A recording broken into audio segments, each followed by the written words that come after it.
వాత్సల్యాది గుణోజ్వలాం భగవతి వందే జగన్మాతరం.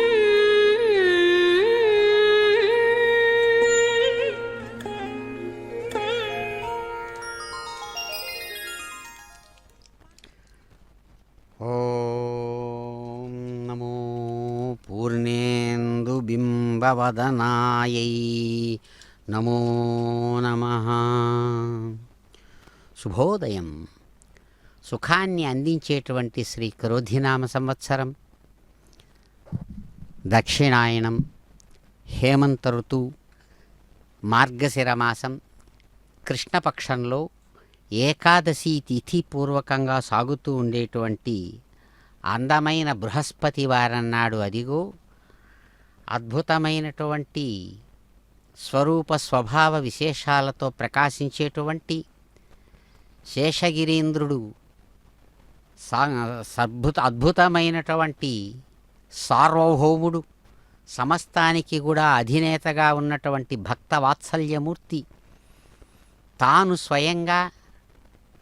తన యొక్క బాణాన్ని సప్తగిరి శ్రీనివాసుని రూపంలో చక్కగా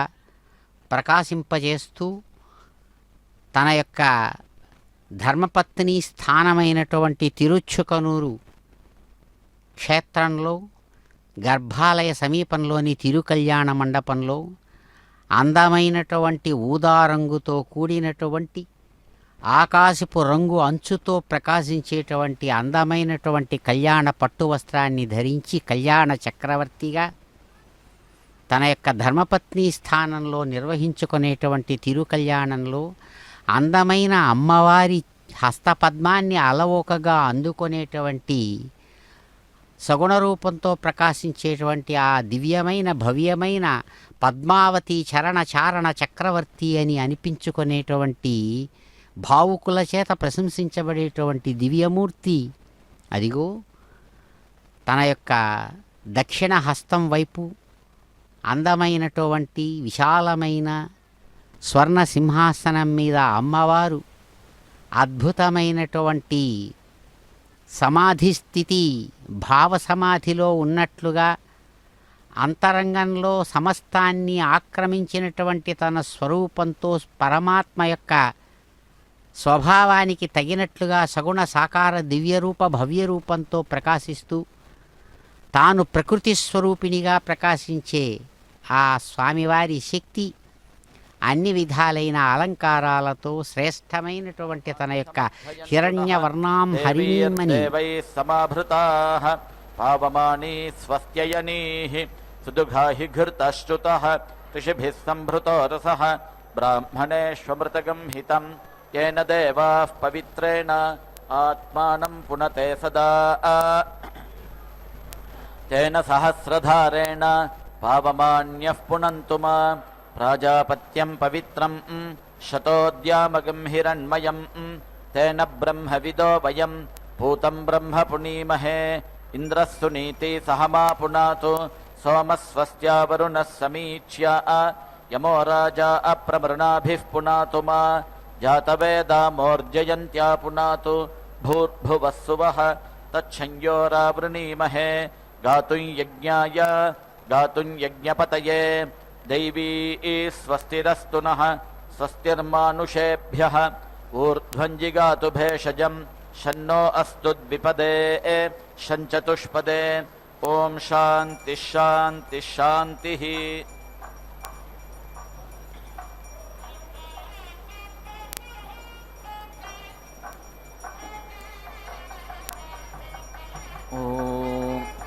श्रीगुरुभ्यो नमः. हरिः ओम्. छन्दागुंसि उपेति दधाति पशवः वै छन्दागुंसि पशून् एव अवेति रुन्धे छन्दागुंसि वै देवानां वामं पशवः वामम् एव पशून् अवेति रुन्धे एतां ह वै यज्ञसेन इति यज्ञासेनः क्षैत्रियायनः चितिं विदां चकारातया वै सः पशून् अवेति अरुन्धायत् एताम् उपदधातीत्युपदधाति पशून् एव अवेति रुन्धे गायत्री पुरस्तात् उपेति दधाति तेजः वै गायत्री तेजः एव मुखतः धत्ते मूर्धन्वतीरिति मूर्धन्वतीः भवन्ति मूर्धानम् एव एनं समानानां करोति त्रिष्टुभः उपेति दधाति इन्द्रियं वै त्रिष्टुक् इन्द्रियम् एव मध्यतः धत्ते जगतीः उपेति दधाति जागताः वै पशवः पशून् एव अवेति रुन्धे अनुष्टुभ इत्यनुष्टुभः उपदधातीत्युपादधाति प्राणा इति प्राणाः वै अनुष्टुभित्यनुष्टुप् प्राणानामिति प्राणानाम् उत्सृष्ट्या इत्युत्सृष्ट्यै बृहतीः उष्णिहा आह पङ्क्तीः अक्षरपङ्क्तिरित्यक्षरपङ्क्तिः इति विषुरूपाणि विषुरूपाणि छन्दागंसि उपेति दधाति विषुरूपा इति विषुरूपाः वै पशवः पशवः छन्दागंसि विषुरूपानिति विषुरूपान् एव पशून् अवेति रुन्धे विषुरूपमिति विषुरूपम् अस्य गृहे दृश्यते यस्य एताः उपधीयन्त इत्युपाधीयन्ते यः ऊच एनाः एवं वेद अतिच्छन्दसमित्यति छन्दसम् उपेति दधाति अतिच्छन्दा इत्यति छन्दाः वै सर्वाणि छन्दागंसि सर्वेभिः एव एनं छन्दोभिरिति छन्दःभिः चिनुते वर्ष्मा वै एषा छन्दसां यत् अतिच्छन्दा इत्यति छन्दाः यत् अतिच्छन्दसमित्यति छन्दसम् उपदधातीत्युपादधाति वर्ष्मा एव एनं समानानां करोति द्विपदा इति द्विपदा आह उपेति दधाति द्विपादिति द्विपात् यजमानः प्रतिष्ठित्या इति प्रतिस्थित्यै सर्वाभ्यः वै देवताभ्यः अग्निः चीयते यत् सयुज इति सायुजः न उपदध्यादित्युपदध्यात् देवता आह अस्या अग्निं भृञ्जीरन् यत् सयुज इति सायुजः उपदधातीत्युपदधाति आत्मना एव एनं सयुजमिति सायुजं चिनुते न अग्निना वीतिरुध्यते अथो इति यथा पुरुषः स्नावभिरिति स्नावभिः सन्तत इति सन्ततः एवम् एव एताभिः अग्निः सन्तत इति सन्ततः अग्निना वै देवाः सुवर्गमिति सुवहागं लोकम् आयन् ताः अमूः कृत्तिकाः अभवन् यस्य एताः उपधीयन्त इत्युपधीयन्ते सुवर्गमिति सुवहागम् एव लोकम् एति गच्छति प्रकाशमिति प्रकाशम् चित्रम् एव भवति मण्डलेष्टका इति मण्डल इष्टकाः उपेति दधाति इमे वै लोकाः मण्डलेष्टका इति मण्डल इष्टकाः इमे खलु वै लोकाः देवपुरा इति देवपुराः देवपुरा इति देवपुराः एव प्रेति विशति न आर्तिम् एति ऋच्छति अग्निं चिक्याणः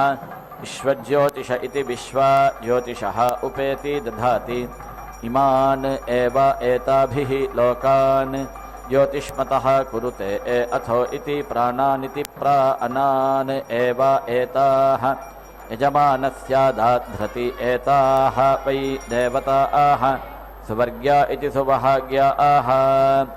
ताः एव अन्वारभ्येत्यनु आरभ्य सुवर्गमिति सुवहागं लोकम् एति वृष्टिसनीरिति वृष्टिसनीः उपेति दधाति वृष्टिम् एव अवेति रुन्धे यत् एकधेत्येकाधा उपदध्यादित्युपदध्यात् एकं ऋतुं परिषेत् अनुपरिहारमित्यनुपरिहारं साधयति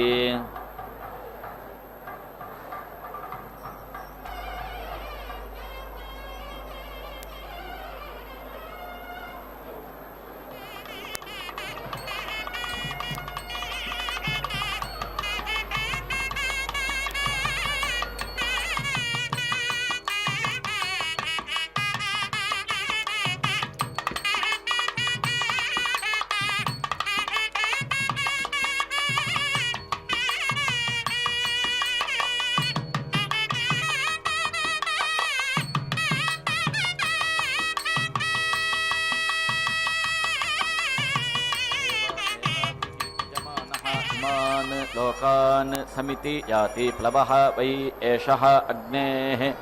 यत् संयानीरिति संयानीः यत् संयानीरिति संयानीः उपदधातीत्युपादधाति प्लवम् एव एतम् अग्नये उपेति दधाति उत यस्य एतासु उपहितास्वित्युपहितासु आपः अग्निं हरन्ति अहृतः एव अस्य अग्निः आदित्येष्टका इत्यादित्या इष्टकाः उपेति दधाति आदित्याः वै एतं भूत्यै प्रतीति नुदन्ते यः अलं भूत्यै सन् भूतिं न प्राप्नोतीति प्राप्नोति आदित्याः एव एनं भूतिं गमयन्ति अतौ असौ वै एतस्य आदित्यः रुचम् एति दत्ते यः अग्निं छित्त्वा न रोचते यत् आदित्येष्टका इत्यादित्या इष्टकाः उपदधातीत्युपदधाति असौ एव अस्मिन् आदित्यः रुचं दधाति यथा असौ देवानां रोचते एवं एव एषः मनुष्याणां रोचते घृतेष्टका इति घृत इष्टकाः उपेति दधाति एतत् वै अग्नेः प्रियं धाम यत् घृतम् प्रियेण एव एनं धाम्ना समिति अर्धयति अथो इति तेजसा अनुपरिहारमित्यनुपरिहारं साधयति अपरिवर्गमित्यपरिवर्गम् एव अस्मिन् तेजः दधाति प्रजापतिरिति प्रजापतिः अग्निम् अचिनुता सह यशसा वीति आर्ध्यता सह एताः यशोदा इति यशः दाः अपश्यत् ताः उपेति अधत्ता ताभिः वै सह यशः आत्मन् अधत्ता यत् यशोदा इति यशः दाः उपदधातीत्युपदधाति यशः एवाताभिः यजमानः आत्मन् धत्ते पञ्च उपेति दधाति पाङ्क्तः पुरुषः यावान् एव पुरुषः तस्मिन् यशः दधाति देवासुरा इति देवा असुराः संयत्ता इति संयत्ताः आसन् कनीयागं सह देवाः आसन् भूयागं सह असुराः ते देवाः एताः इष्टकाः अपश्यन् ताः उपेति अदधत भूयस्कृदिति भूयः कृत असि इति एव भूयागं सह अभवन् वनस्पतिभिरिति वनस्पतिभिः ओषधिभिरित्योषधिभिः परिवस्कृदिति वरिवः कृत असि इति इमाम् अजयन् प्राची असि इति प्राची दिशम् अजयन् ऊर्ध्वा असि इति अजयन् अन्तरिक्षसदित्यन्तरिक्षासत् असि अन्तरिक्षे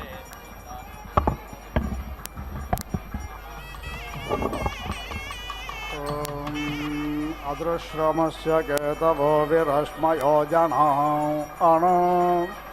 भ्राजन्तो अग्नयो यथा वयामगृहेतोऽसि सूर्याय त्वा भ्राजयषते योनिः सूर्याय त्वा भ्राजे सूर्यभ्राजस्वन् भ्राजस्वाग्नस्त्वं देवेष्वसे भ्राजस्वानः मानुष्येषु भूयासम् उदुत्यं जातवेदसं देवं वाहं केतवः दृशे विश्वाय सूर्यम् उपयामगृहेतोऽसि सूर्याय त्वा भ्राजयेषते योनिः सूर्याय त्वा भ्राजे सूर्यभ्राजस्वन् भ्राजस्वाग्नस्त्वं देवेष्वसे भ्राजस्वानः मानुष्येषु भूयासम्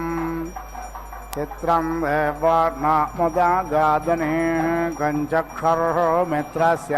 वरुणस्याग्नेः आप्राद्या पृथिवी अन्तरिक्षज्ञ सूर्य आत्मा जगतस्तस्तुषश्च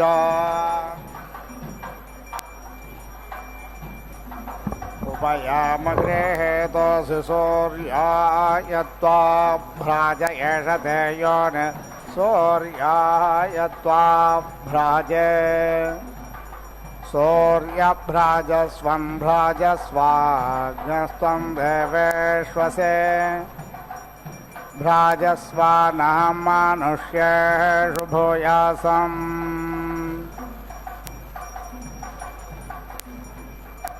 विना इन्द्रमृधो जहिनी चायच्च प्रतन्यतः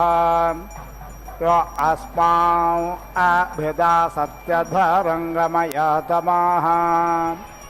उपयामगृहेतोऽसेन्द्राय त्वा विमृधाय यशते योनिरिन्द्राय त्वा विमृधे वाचस्पतिं विश्वकर्माणमूतये मनोजुबं वाजे अद्याहो वेमा स नो विश्वानि हवानानि जोषद्विश्वशम्भुरवसे साधुकर्मा उपयामगृहेतोऽसेन्द्राय त्वा विश्वकर्मण एषते योनिरिन्द्राय त्वा विश्वकर्मणे विश्वकर्मन् हविषा वावृधान स्वयं यजस्व पृथिवे मुतद्य मुह्यं वन्ये अभितः सपत्ना इहास्माकं मघवा सूरिरस्तु उपयामगृहेतोऽसेन्द्राय त्वा विश्वकर्मण एषते योनिरिन्द्राय त्वा विश्वकर्मणे विश्वकर्मन् हविषा वर्धनेन त्रातरमिन्द्रमकर्णोरयुध्यम् तस्मै विषः समानमन्तपूर्वेरयमुग्रो विहव्यो यथा स तु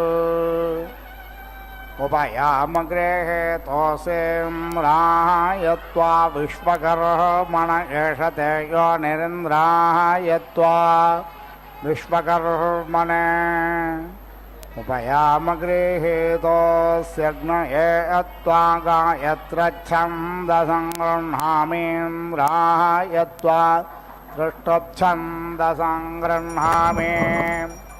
विश्वेभ्यस्त्वा देवेभ्यो जगच्छन्दसं गृह्णाम्यनुष्टप्तेभिगरः वृषेणां त्वा पद्मन्नाथो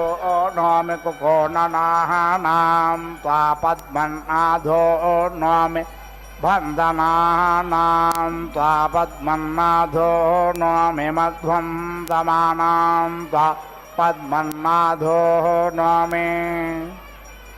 शुक्रं त्वा शुक्राधो नोम्यह्नोरूपे सूर्यस्य रश्मिषु काकोहज्ञरूपं वृषभस्य रोचते बृहत्सोमः सोमस्य पुरोग शुक्रस्य पुरोगाः यत्ते सोमादाभ्यन्नामजाग्रे तस्मै त्वा गृह्णामि तस्मै ते सोमसोमाय स्वाहा उसिक्त्वं देव सोमाग्ने प्रियं बाधोऽपि त्वं देव सोमेन्द्रस्य प्रियं बाधोऽपि अस्मत्साघात्वं देव सोमविश्वेषां देवानां प्रियं बाधोऽपि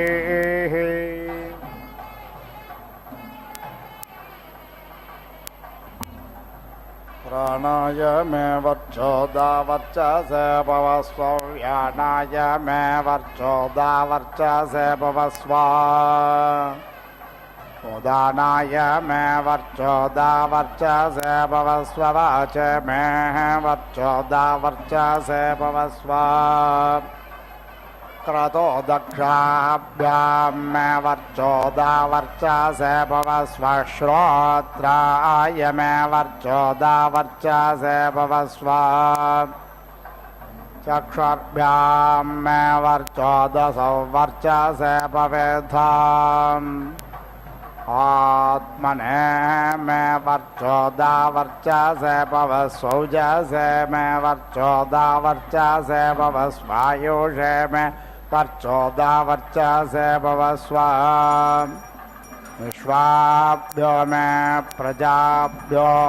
वर्चोदसौ वर्चसे भवेद्धाम्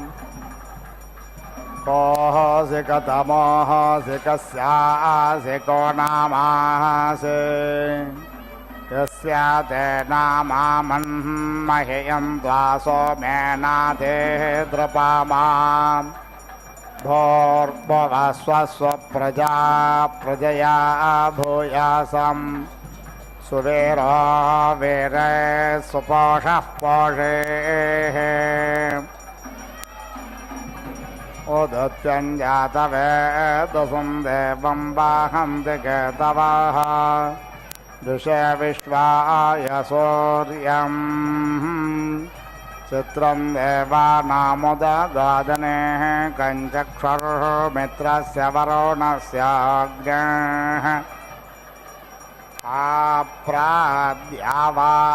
पृथिवे अन्तरिक्षज्ञसूर्य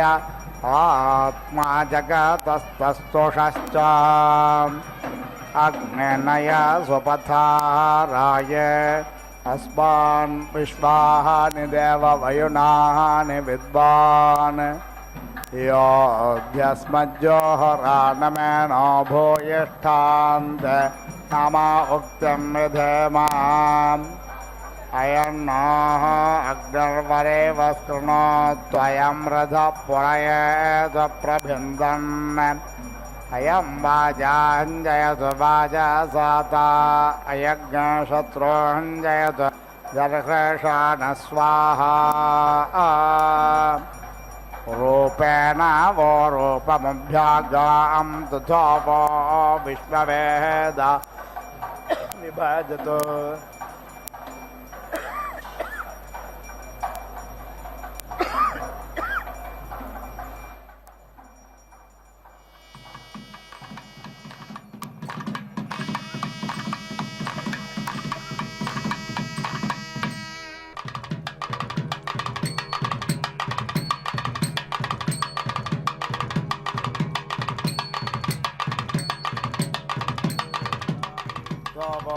विश्ववेद विभजतु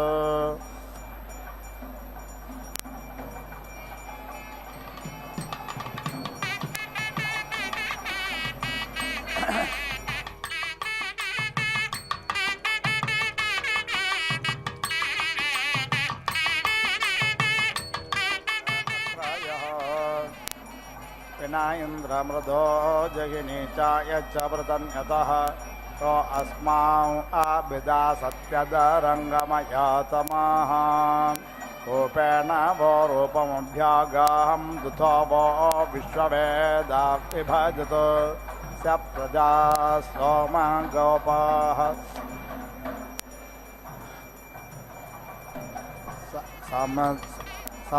समास्त्वाग्नवर् समुद्रं गच्छ स्वाहा देवज्ञ सवितारं गच्छ स्वाहा अन्तरिक्षं गच्छ स्वाहा मित्रावरुणो गच्छ स्वाहा होरात्रे गच्छ स्वाहा छन्दाग्नसि गच्छ स्वाहा या वा पृथिवी गच्छ स्वाहा सोमं गच्छ स्वाहा यज्ञं गच्छ स्वाहा नभो दिव्यं गच्छ स्वाहा अग्निं वैश्वानरं गच्छ स्वाहा मनो मेहार्गच्छ दिवं धूमो गच्छ त्वन्तरिक्षं ज्योतिः पृथिवीं भस्मना प्रणस्वाहा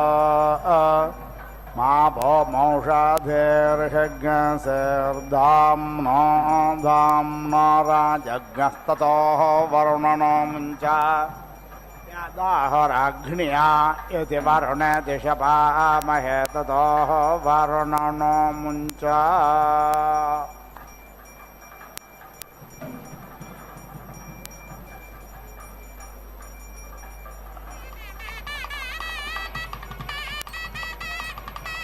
ओसि कथमोऽसि कस्यासि को नामासि यस्याद् नाममन्मह्यं त्वा सोमेन ते द्रुपामा भोगस्व प्रजया भूयासं सुवीरोः वीरे सुपोषः पोषेः ओधुत्यञ्जातवेदसं देवं वहन्ति केतवः दृश विश्वाय सूर्यम् चित्रं देवानामुदगादने कञ्चक्षोः मित्रस्य वरुणस्याग्नेः आप्राद्यावा पृथिवे अन्तरिक्षज्ञ सूर्य आत्मा जगतस्तस्तुषश्च अग्नेर्नया सुपथा राये अस्मान् विश्वानि देववयुनानि विद्वान् योऽद्यस्मद्योरानमेनो भूयिष्ठान्ते अमा उक्तिं विधेम अयन्नोः अग्निर्वरे वस्त्रणो त्वयमृतः पुरयेत प्रभिन्दन् अयं वाजाञ्जयतु वाजसाता अयज्ञशत्रूञ्जयतु जर्षाणः स्वाहा रूपेण वो रूपमभ्यागां तुथो वो विश्ववेदा विभजतु मह्यं रुद्रहेन्द्र रुद्राय त्वामह्यं वरुणो ददातु स्वाहामृतत्वमस्यात् प्राणोदात्रये धिमयो मह्यं प्रतिग्रहेत्र बृहस्पतये त्वामह्यं वरुणो ददातु स्वाहामृतत्वमस्यात् त्वद्दात्रये धिमयो मह्यं प्रतिग्रहेत्र यमाय त्वामह्यं वरुणो ददातु सोऽमृतत्वमस्यात् तयोदात्रये धिमयो मह्यं प्रतिग्रहेत्र कोदात् कस्मादात् कामोदात् कामायादात् कामो दाता कामः प्रतिग्रहेता कामैतत्ते तव कामशता भो न जामहे समिन्द्रनो मनसा निशिगोभिः सज्ञसूरिभिर्मघवन् सज्ञस्वस्या सम्ब्रह्मणा देवकृतं यदस्य संवेवानाज्ञ सुमतो यज्ञयात्नाम्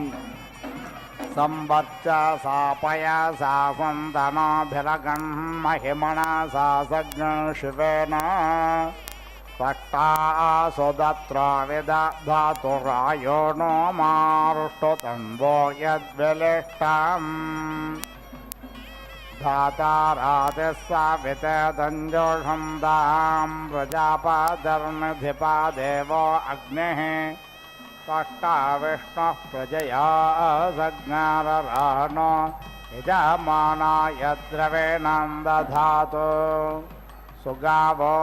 देवाः सदाना अकर्मय अजग्मदग्न सवनञ्जुषाणाः भरमाना वहमाना हवेज्ञस्मै दत्तवसवो वसूनि याम् आवाह उशतो देवदेवाग्नस्तान् प्रेरयस्वे अग्ने सधस्थे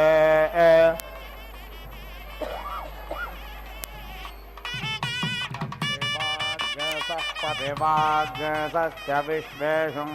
घर्मज्ञस्वरातिष्ठदानो वयज्ञहित्वा प्रयति यज्ञ अस्मिन्नग्ने होतारमवृणीमहेह रथगया रथगुता समिष्टा प्रजानन्यज्ञमुपायाहि विद्वान् देवाः गातुविदो गातुमित्वा गातुमितान् मनसस्पत इमं देवयज्ञस्वाहा पातेधाः यज्ञं यज्ञं गच्छ यज्ञपातिं गच्छ स्वां योनिं गच्छ स्वाहा एष ते यज्ञो यज्ञपते सहसोक्तवागः सर्ववीरस्तञ्जोषस्व स्वाहा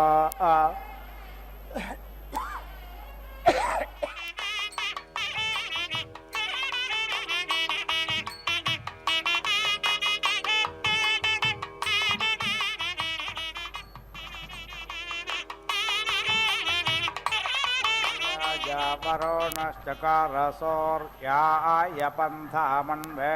तव ओ अपदे पादा प्रतेदातवे करुतापा वक्ता हृदया विदश्चित्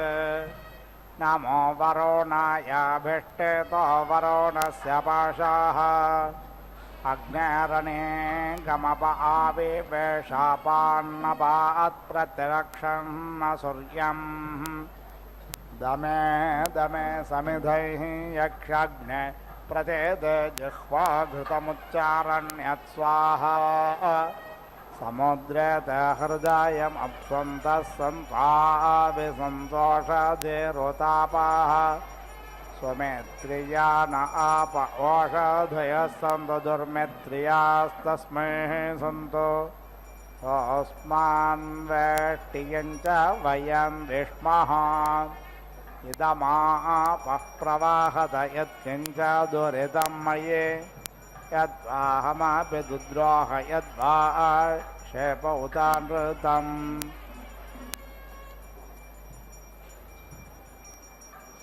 ऋग्हि राजा वरुणश्चकारसौर्याय पन्थामन्वे तव अपदे पादा प्रतेदातवे करुतापा वक्ता हृदया विधश्चित् नमो वरुणायाभिष्टेतो वरुणस्य पाशाः अग्नेरणे गमप आविवेशापान्नपात्प्रतिरक्षन् सूर्यम् दमे दमे समिधैः यक्षाग्ने प्रतेद जिह्वा घृतमुच्चारण्यत् स्वाहा समुद्रे ते हृदयमुप्स्वन्तः सन्त्वाभिसन्तोषधिरुतापाः स्वमेत्रिया न आप ओषधयः सन्तु दुर्मेत्रियास्तस्मै सन्तु अस्मान् वेष्टियं च वयं विष्मः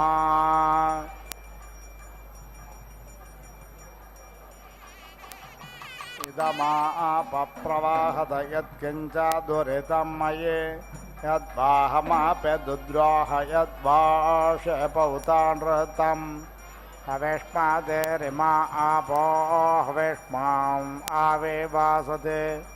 हविष्माहं देवा अध्वरो हविष्माहम् अस्तु सूर्याः अग्नेर्वोपन्नगृहस्य सदासि साधयामि इन्द्राग्न्योर्भागधे ये स्थमित्रावरुणयो भागधे ये स्था अमौर्या उपसौर्ये याभर्वासौर्यः सह तानो हिन्वन्तध्वरम् हृदे त्वा मनसे त्वा दिवे त्वा सौर्याय त्वा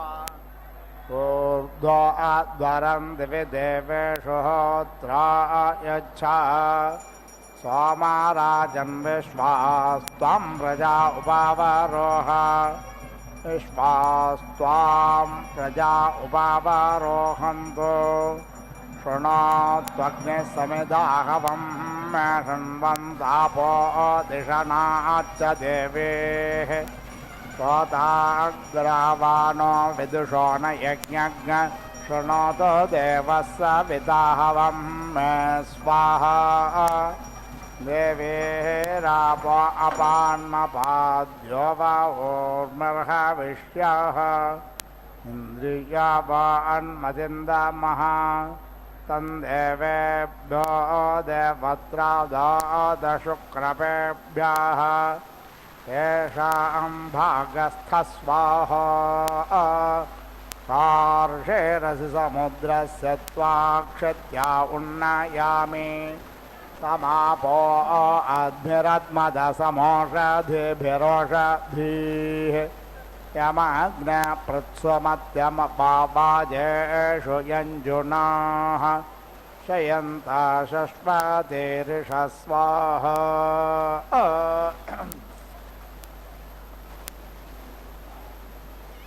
उरग्ने राजा वरुणश्चकार सूर्याय पन्थामन्वे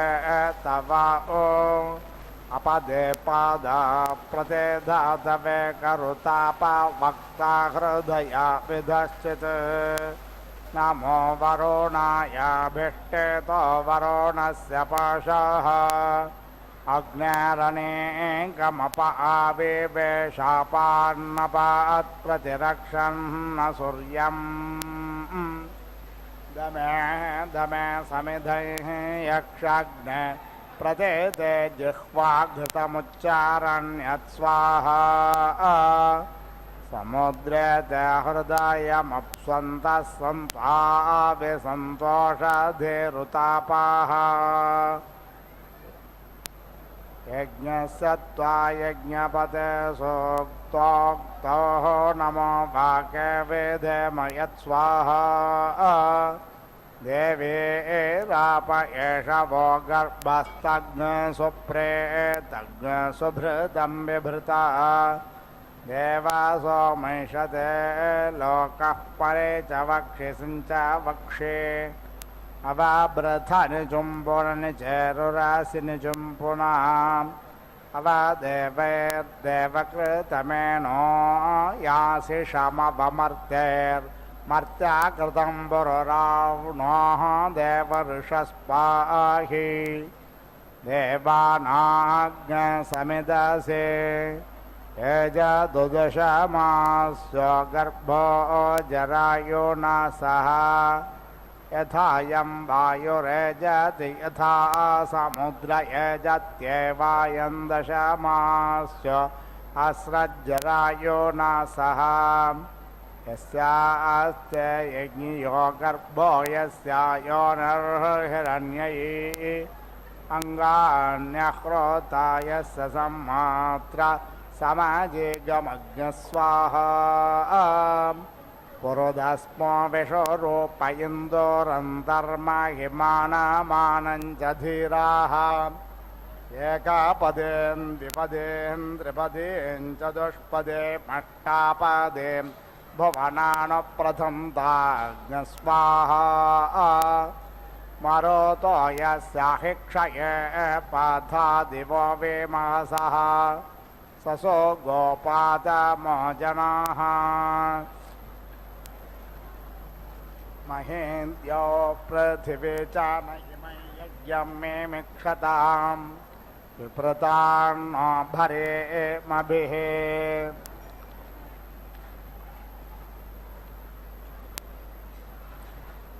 आजघ्रकलशं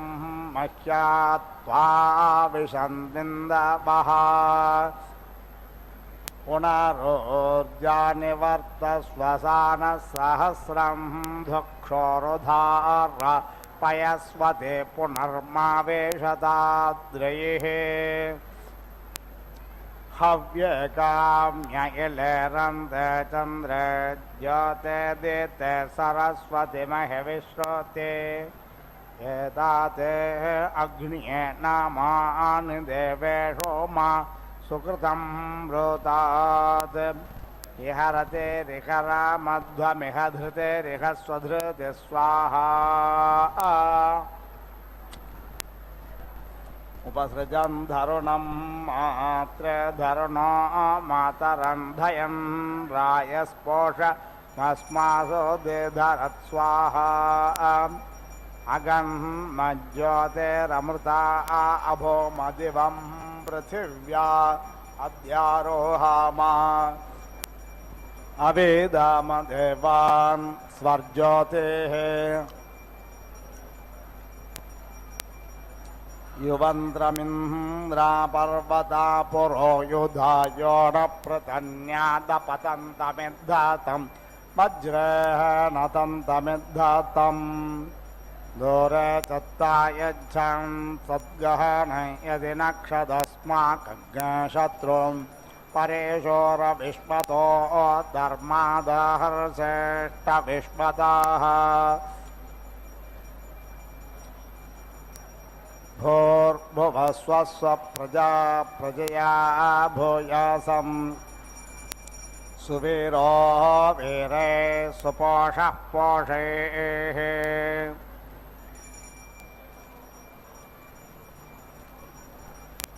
परमेष्ट्यभिधेत प्रजापतिर्वाचो व्याहृता यामन्दो अच्छेदः सविता संज्ञाम् विश्वकर्मा दीक्षायां पूषासो मत्क्रयण्याम् इन्द्रश्च मरुतश्च क्रयायोपदितः असोरपण्यमानो मित्रक्रेतः विष्णुशिपिविष्ट ओरा आसन्न विष्णोर्नरन्धेश प्रोक्ष्यमानः सोम आगतो वरुण आसन्ध्यामासन्नः अग्निराग्नेन्द्र इन्द्रोह व्यर्धाने अथर्वोपवह्रियमानो विश्वे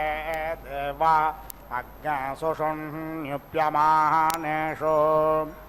विष्णोराप्रेतपा आप्यायमानो यमसो यमानो विष्णुः सम्भ्रियमानः वायुः पूयमान शुक्रः पूतः शुक्रक्षेरश्रेर्मन्धे सक्तुश्रेः विश्वे देवाश्चामसेषोन्नेतोषर्होमायोद्यतः रुद्रो हूयमानो वातोऽभ्यावृत्तो नृचक्ष प्रतिख्यातो भक्षपेद ఓం నమో అర్ధచంద్రలలాటికాయై నమో నమః. చక్కగా పరిమళభరితమైనటువంటి పరిశుద్ధ జలాలతో అభిషేకాన్ని చేసుకున్నటువంటి దివ్యమూర్తి సుస్నాతాం పుష్పసురభికుటిలాలకబంధనాం పూర్ణేందుబింబవదనాం అర్ధచంద్రలలాటికం. పరమాత్మ ఎంత నిరాకారుడో అంత సాకారుడు. ఎంత సాకారుడు అంటే ఆకారం ధరించి ఉన్నవాడు అని అర్థం. ఆయన ఆకారం ధరించేటప్పటికీ పరమాత్మ తప్ప మరి ఏమీ లేదని చెప్పేటువంటి శాస్త్రం యొక్క వచనం ప్రాక్టికల్గా అనుభవపూర్వకంగా చూసినప్పుడు చాలా విచిత్రంగా కనబడుతోంది. ఇక్కడ ప్రపంచమంతా నిజమని, చూస్తున్నదంతా నిజమని, ఈ సుఖదుఖాలన్నీ నిజమని, ఈ బాధలు బరువులు అంతా నిజమని, ఈ కష్టాల నుంచి మమ్మల్ని ఎట్లా గట్టెక్కిస్తావురా బాబు, ఇదంతా నిజమని అనుకోవడం చేత ఇన్ని బాధలతో మునిగిపోతున్నాడు. ఎవడు అట్లా మునిగిపోతున్నవాడు తానే, తప్పించుకుంటున్నవాడు తానే, తగిలించుకుంటున్నవాడు తానే, తగులుకున్నవాడు తానే. ఇన్ని విశేషాలు ఎప్పుడు అర్థమవుతుందంటే శాస్త్రాన్ని సరిగ్గా దాన్ని అవగాహన చేసుకున్నప్పుడు. ఒకే సముద్రంలో నుంచి వచ్చే అలలు, వాటి నుంచి వచ్చే సుడిగుండాలు, ఆ అలలు ఎగిసిపడే ఎత్తును అనుసరించి సునామీలు, దానివల్ల వచ్చేటువంటి సుఖదుఖాలు, కష్టాలు, బాధలు అన్నీ చూసినప్పుడు కాలం అనేటువంటి అది చేసే మహిమలో ఒక రోజు 2 రోజులు జరిగేటప్పటికి అదృశ్యం ఏమీ కనబడడం లేదు. ఇంత విశాలమైన ప్రపంచం, ఇన్ని దేశాలు, ఇన్ని జీవులు, ఇన్ని పదార్థాలు క్షణంలో అదృశ్యమైపోతుంది. ఎంత ఆశ్చర్యం చేస్తున్నాడు పరమాత్మ. ఇంత చేస్తూ అన్నీ తానే అవుతున్నాడు. తగిలేవాడు, తగులుకునేవాడు, తగిలించేవాడు, తగలబెట్టేవాడు, ఇన్నీ తానే అయ్యి ఆశ్చర్యాన్ని సూచించేటువంటి వాడు ఎలా చేస్తున్నాడు ఈ పని అంతా? తనలో ఉండేటువంటి శక్తి, ఆ శక్తినే ప్రకృతి శక్తి అంటున్నారు, మాయాశక్తి అంటున్నారు. అటువంటి ఆ శక్తి ప్రభావంతో ఆ శక్తిని తాను వశం చేసుకొని తాను కూడా ఎలాగైతే ఒక దర్శకుడు నటుడైనప్పుడు దర్శక స్థానంలో తానుంటూ నటుడి స్థానం నుంచి కూడా నటనను సాగిస్తూ ఎలా రంజింపజేస్తున్నాడో విశ్వంలో లోకంలో, అలాగే పరమాత్మ నిరాకారుడుగా ఉంటూ సాకారుడుగా ఇదిగో చూస్తున్న విశ్వంగా ఇన్ని తమాషాలు చూపిస్తున్నటువంటి పరమాత్మ అదిగో అద్భుతమైనటువంటి తిరుచుకనూరు అనే దివ్యక్షేత్రంలో ఒక భూగోళం మీద ఉన్నటువంటి ఒక స్వరూపంలో తాను ఒక విధంగా ప్రకాశిస్తూ ఒక విధంగా సృష్టించి మరొక విధంగా జీవుల రూపంలో అన్నిటిని అనుభవిస్తూ ఆనందాన్ని అందిస్తున్నాడు ఆనంద నిలయుడు. అటువంటి ఆ భగవానుని యొక్క సంకల్పానుసారం ఇదిగో అమ్మవారుగా తాను చక్కగా స్నానం చేసి సుస్నాత పరిమళభరితమైన జలాలతో స్నానాలను పూర్తి చేసుకొని పరిమళభరితమైన పుష్పాలు, అందమైనటువంటి ఆభరణాలు, అద్భుతమైన విశేషాలతో చాలా చిన్న వయస్సులో ఉండేటువంటి కన్యకామణిలాగా తాను కనబడుతూ పూర్ణేందు బింబవదనం చక్కగా అందమైనటువంటి 16 కళలతో ప్రకాశించేటువంటి చంద్రబింబం లాంటి ముఖంతో పద్మావతి దివ్యమూర్తిగా, పద్మావతి సుందరిగా, పద్మావతి కన్యకగా కనబడుతూ ఆమెకు తాను పరమాత్మగా, తాను నాయకుడిగా అదిగో మాంగళ్య ధారణ చేస్తున్నారు స్వామి. పద్మావతి రమణ గోవింద గోవింద.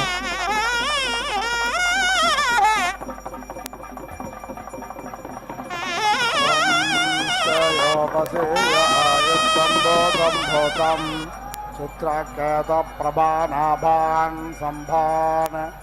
జ్యోతిష్మాగ్యస్తేజస్వానాథమగ్నస్తపన్నమితపన్ రోచనో రోచమాన శోభన శోభమాన కళ్యాణ.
శ్రీ వెంకటపతి అలమేలు మంగయును కదిసియున్నారు తమకమున పెండ్లికిని. అదే శ్రీ వెంకటపతి అలమేలు మంగయును కదిసియున్నారు తమకమున పెండ్లికిని.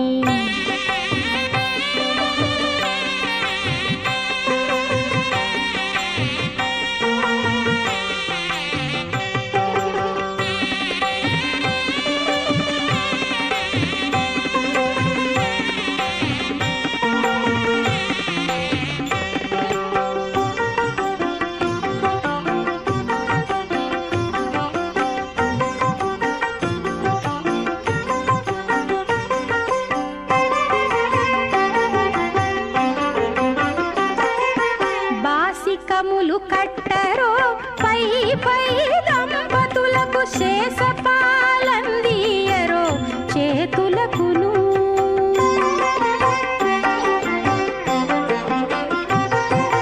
బాసికములు కట్టరో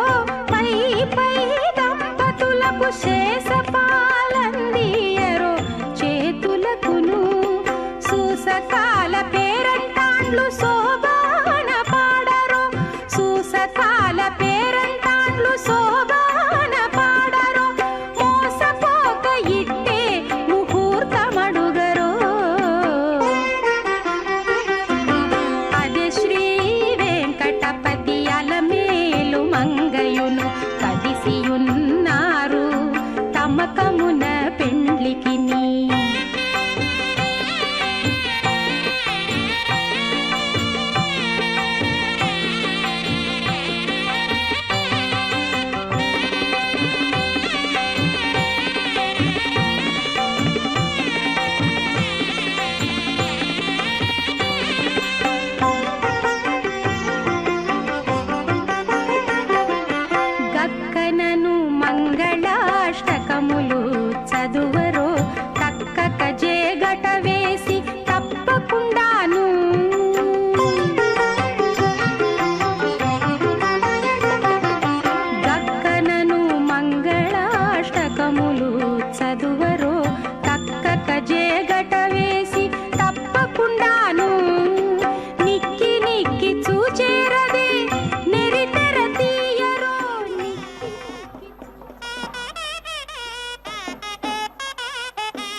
परेति असुराः यस्य एताः उपधीयन्त इत्युपधीयन्ते भूयान् एव भवति अभीति इमान् लोकान् जयति भवति आत्मना परेति अस्य भ्रातृव्यः भवति अप्सुषदित्यप्सु सत् असि श्येन सदिति श्येन सत् असि इति आह एतत् वै अग्नेः रूपं रूपेण एव अग्निम् अवेति रुन्धे पृथिव्याः त्वा द्रविणे साधयामि इति आह इमान् एव एताभिः लोकान् द्रविणावत इति द्रविणावतः कुरुते आयुष्याः उपेति दधाति आयुः एव अस्मिन् दधाति अग्ने यत् ते परं हृत् नाम इति आह एतत् वै अग्नेः प्रियं धाम प्रियम् एव अस्य धाम उपेति आप्नोति तौ एति इहि समितिरभावहै इति आह वीति एव एनेन परीति धत्ते पाञ्चजन्येष्विति पाञ्चजन्येषु अपीति एधि अग्ने इति आह एषः वै अग्निः पाञ्चजन्य इति पाञ्चजन्यः यः पञ्चचितीक इति पञ्चचितीकः तस्मात् एवम् ऋतव्या आह उपेति दधाति एतत् वै ऋतूनां प्रियं धाम यत् ऋतव्या आह ऋतूनाम् एव प्रियं धाम अवेति रुन्धे सुमेक इति सुमेकः इति आह संवत्सर इति संवत्सरः वै सुमेक इति सुमेकः संवत्सरस्येति संवत्सरस्य एव प्रियं धाम उपेति आप्नोति प्रजापतेरिति प्रजापतेः अक्षि अश्वयत् तत् परेति अपतत् तत् अश्वः अभवत् यत् अश्वयत् तत् अश्वस्य अश्वत्वमित्यश्वत्वं तत् देवाः अश्वमेधेनेत्यश्वमेधेन एव प्रतीति अदधुः एषः वै प्रजापतिमिति प्रजापतिं सर्वं करोति यः अश्वमेधेनेत्यश्वमेधेन यजते सर्वः एव भवति सर्वस्य वै एषा प्रायश्चित्तिः यो दीक्षामतिरेचयति सप्ताहं प्रचरन्ति सप्त वै शीर्षण्याः प्राणाः प्राणादीक्षा प्राणैरेव प्राणान् दीक्षामवरुन्धे पूर्णाहुतिमुत्तमाञ्जुहोति सर्वं वै पूर्णाहुतिः सर्वमेवाप्नोति अथो इयं वै पूर्णाहुतिः अस्यामेव प्रतिष्ठति ॐ नारायणाय विद्महे वासुदेवाय धीमहि तन्नो विष्णुः प्रचोदयात् महादेव्यै च विद्महे विष्णुपत्न्यै च धीमहि तन्नो लक्ष्मीः प्रचोदयात् स्वाहा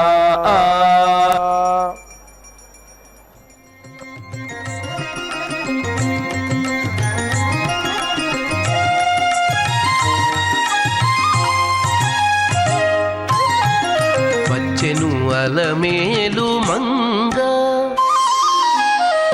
వచ్చెను అలమేలు మంగ ఈ పచ్చల కడియాల పణతి చలంగ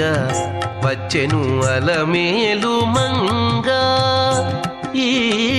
పచ్చల కడియాల పణతి చలంగ వచ్చెను అలమేలు మంగ ఈ పచ్చల కడియాల పణతి చలంగ వచ్చెను అలమేలు మంగ వచ్చెను అలమేలు మంగ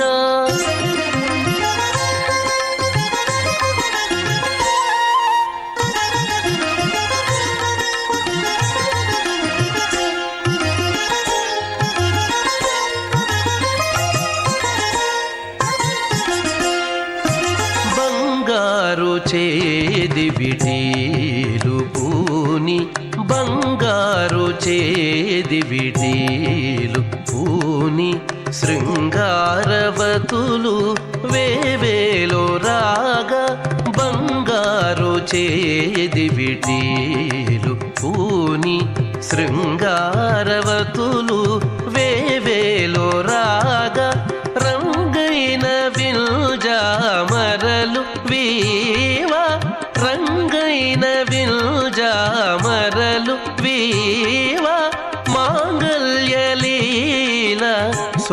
సొంపగు జవరాలు మాంగళ్యలీల సొంపగు జవరాలు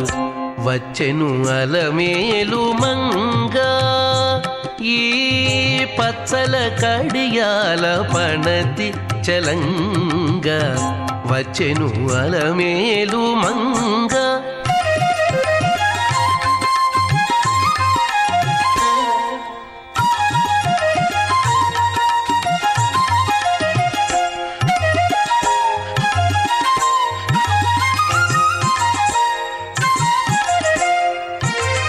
పలుకుల తేనియలోలుకా